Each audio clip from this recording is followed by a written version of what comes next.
Price the Lord.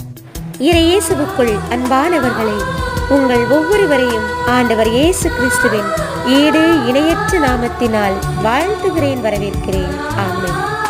இன்றைய நாளுக்கான இறைவார்த்தை உணவு 2 கொரிந்தியர் 5:19. உலகினரின் குற்றங்களை பொருட்படுத்தாமல் கடவுள் கிறிஸ்துவின் வாயிலாக அவர்களை தம்மோடு ஒப்புரவாக்கினார்.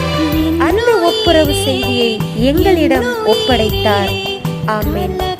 இயேசுவில் பிரியமானவர்களே, ஒப்புரவின் செய்தியாக இருக்கின்ற நமது ஆண்டவர் இயேசுவை கடவுள் நமக்காக நமது கரங்களில் ஒப்படைத்திருக்கின்றார்.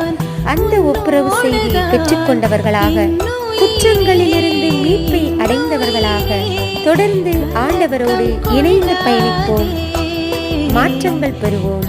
ஆமென். Praise the Lord.